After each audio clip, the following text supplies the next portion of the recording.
وراثت جو ہے یا طریقہ جو ہے اس کی تقسیم میں جو اللہ تعالیٰ نے حصے مقرر فرمائے ہیں وہ شریعت کی جانب سے مقرر شدہ ہیں اور اس میں تبدیلی نہیں ہو سکتی۔ حتیٰ کہ اگر کوئی شخص وارث بن رہا ہے تو اگر وہ وارث یہ کہہ دے کہ مجھے میرا حصہ نہیں چاہیے، میں نہیں لیتا،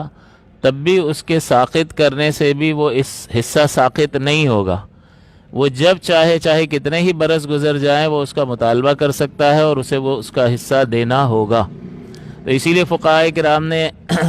فرمایا کہ اگر کوئی وارث اپنا حصہ نہیں لینا چاہتا، مثال کے طور پر اسے مالی وسعت حاصل ہے اور کہتا ہے بھئی میرے دیگر بھائی بہن جو ہیں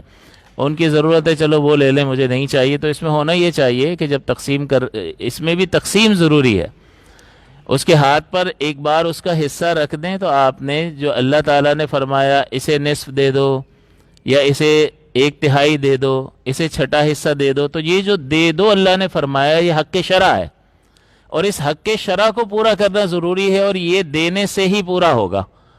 تو جب حق ثابت ہو گیا، اور اعلیٰ حضرت امام اہل سنت نے بھی اس کی تفصیل کو ذکر فرمایا کہ یہ جبری حق ہے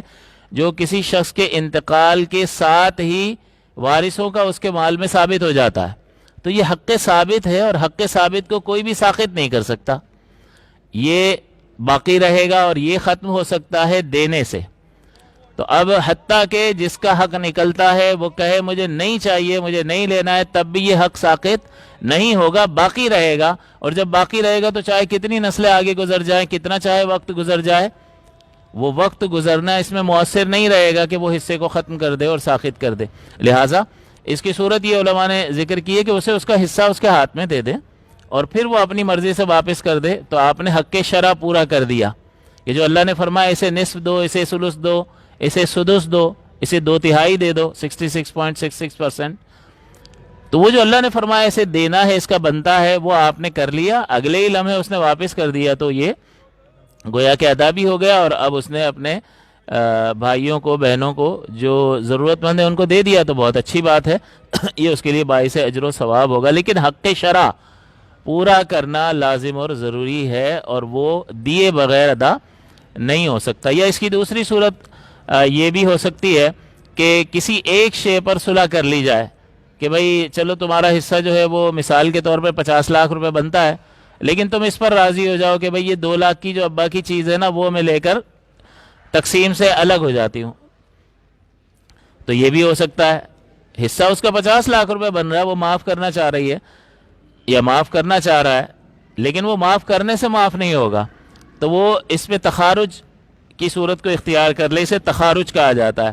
کہ تمام وارثین جو ہے باہمی رضامندی سے یہ طے کر لیں کہ ایک وارث جو ہے کسی چیز کو لے کر جائیداد کی تقسیم سے الگ ہو جائے، تو وہ کوئی بھی منیمم اماؤنٹ کی چیز ہو وہ اس پہ صلح کر لے۔ 50,000 کی کوئی چیز لے لی کہ بھئی ٹھیک ہے میں یہ لے کر جائیداد کی تقسیم سے باہر نکل جاتا ہوں، تو پھر یہ درست ہوگا، اسے وہ 50,000 روپے کی چیز جو بھی ہے والد صاحب کی چھوڑی ہوئی جو مال وراثت ہے وہ اس کو دے دیں، تو پھر وہ گویا کہ اسے اس کا حصہ دینا پایا جائے گا۔ اس طریقے سے یہ ہو سکتا ہے، ورنہ اگر کوئی کہے کہ مجھے اپنے طریقے میں سے حصہ نہیں چاہیے، مجھے اللہ نے بہت دیا ہے، یہ اس طرح سے معاف نہیں ہوگا۔ وہ جب بھی مطالبہ کرے گا اسے دینا ہوگا، تو اس کا مطلب یہ ہے کہ اس کے کہنے کے بعد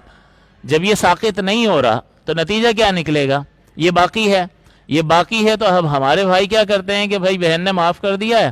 تو اب ہم بانٹ لیتے ہیں، وہ بانٹ کے اس کو خرچ کر لیتے ہیں، آگے لگا دیتے ہیں، ختم ہو جاتا ہے۔ اب اگر وہ مطالبہ کرے گی تو جس نے لیا اس کو واپس دینا ہوگا، تو اس لیے اس کے حصے کو باقی رکھا جائے گا اور شرعی طریقے سے اس کا حساب کر لیا جائے تاکہ آگے آنے والے وقت میں پریشانی کا سامنا نہ رہے۔ اگر